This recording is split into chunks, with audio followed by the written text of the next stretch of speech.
Good afternoon. I guess it's good evening. Oh, it's close evening, so technically, we'll say evening because just to be different. Story time again. See, no historical videos because just not now. So today's story is kind of brought to you by the NHL because, well, pretty much since when this pandemic began, way back in March of 2020, I figured I'd do a little bit of historical fun and play every postseason since 1918. Back in the days when the NHL was created in 1917. Where I'm at now is the 1962 postseason. Just had Game 4 of the semifinals yesterday. These two, the Montreal and Chicago was one series, and Toronto and New York was the other one. It was back in the days of when NHL had to play the champion from the Pacific Coast Hockey League, which turned into West Coast Hockey Association. And then one of the West Coast and one of the NHL championship got to play for the Stanley Cup. Surprisingly, only one team from the West Coast actually won the Stanley Cup. And that was the Victoria Cougars in 1925. And that Victoria Cougars team is now in Detroit. See, back in those days, the West Coast League ended up folding, and three teams got sold to other cities, like Victoria Cougars. The players' contracts ended up in Detroit, and Portland Rosebuds ended up in Chicago, and the Blackhawks, and missing one. And the New York Rangers were just took some players from some of the other teams. And it's seeing that's back in the late, back when the Rangers and the Blackhawks and the Red Wings, well, they started as the Detroit Cougars and Detroit Falcons, and then there was already the Montreal Canadiens, the Montreal Maroons. Who? Yeah, the Montreal Maroons, named because of the color of the jersey. It didn't really have a team name. That had a big M in the middle of the shirt. It's a maroon jersey, so let's call them the Maroons. They had a team in the Habs and the Maroons and the Toronto Maple Leafs. First started as the Arenas, and then the St. Patrick's, I believe, and then once Conn Smythe bought the team, they said, "Yeah, we're changing that name to Maple Leafs and changing from green and white to the St. Patrick's to green and white. Change the team name to the Maple Leafs and change the colors to blue and white." And there's also Boston that just been added about 1 or 2 years earlier before the Rangers and the Red Wings and the Hawks. And there's the original Ottawa Senators. Not this current team, but the first version. Let's see. There was also the Bruins. Oh yeah, I mentioned the Bruins. And there's actually a team in Pittsburgh named the Pirates. Not to confuse them with the Pirates baseball team, but the Pittsburgh Pirates hockey team. Yeah, I know I'm missing one more. Oh yeah, the New York Americans. They didn't have any. New York Americans were originally the Hamilton Bulldogs. And actually, the Hamilton Tigers, who were originally the Quebec Bulldogs. So strange. So yeah, that's how teams got around, and then once the 30s started, teams are losing money. Eventually of when you're gonna team is going to fold when you start selling your best players just to make ends meet. First, it was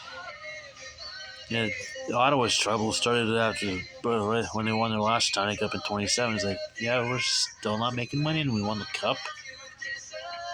And then in 1930, the Pittsburgh Pirates, the hockey team, moved to Philadelphia, became the Quakers.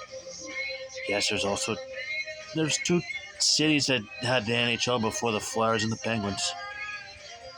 The Quakers eventually ended up, we can't do this. We give up, we fold.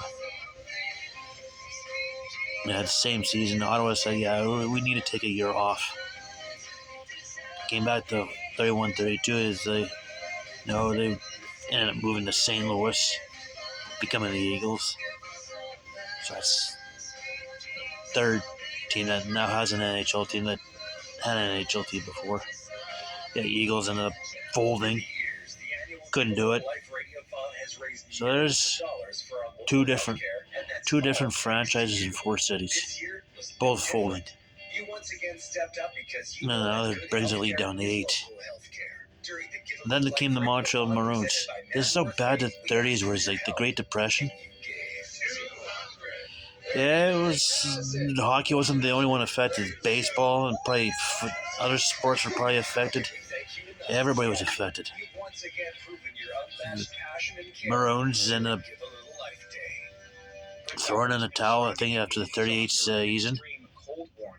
But they didn't really close the team yet until there's actually a group in Philadelphia that wanted that franchise in the mid to late 40s after the war ended. They bought the team, had their finances in order, they just needed to get a rink.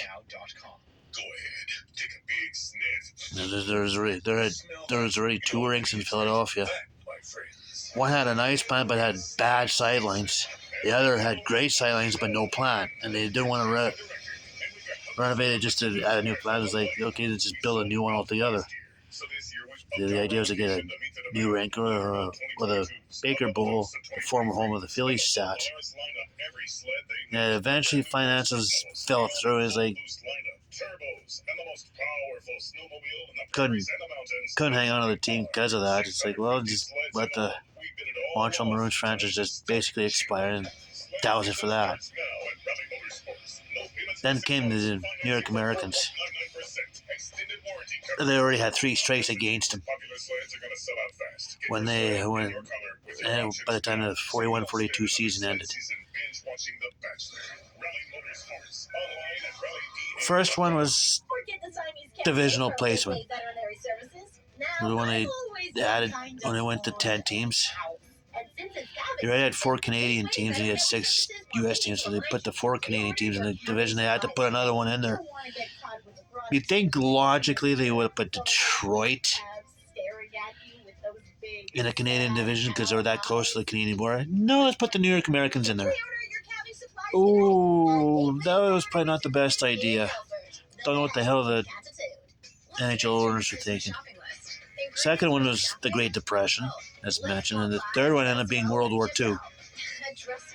Basically, everybody went to go fight in the war, and Conn Smythe at the time was like, guaranteed jobs for those who had returned, and kept his word. End of the 41-42 season, Red Dutton, who ended up running the team, was like, no, we can't do this.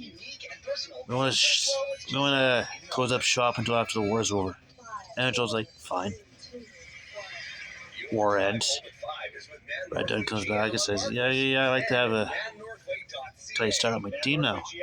And NHL was like, yeah, no, we decided not to grant you your team back. Apparently the New York Rangers were in the NHL years like, don't give it to them. Don't give it to them. Just don't let them have it. We want this building to ourselves. Red Dutton was furious. Naturally. They basically turned around and said, well, okay. Looked at the owner of the Rangers and said, yeah, you know what? For as long as I live, the Rangers will never win the Stanley Cup. And that pretty much happened. Rangers eventually won their Rangers' last cup was in 1940. They didn't win another one until 1994. Red Dutton died in 1987. So it's another 7 years on top of that. So, which is how I ended up getting the original 6. Right now I'm in the 61-62 playoffs. Just right after Chicago ended up winning the Stanley Cup, surprising everybody. I think that was like third or fourth one, but we're about to go into the Toronto's 300-row run. 62, 63, 64, then 65 and 66 for Montreal, and 67 for... Yeah, I'm getting close to the end of the original 6, and amazing. Chicago just the 1 cup where I'm at, and I think I got 8 for Montreal, 5 for Detroit, and 5 for Toronto. For the amount of Stanley Cups, that's like 18, 19, and there's... Yeah, that's about right. So I've got 6 more, including the 62 one that I'm in the middle doing. 6 away. So I've already done 19 Stanley Cups in the original 6, right? And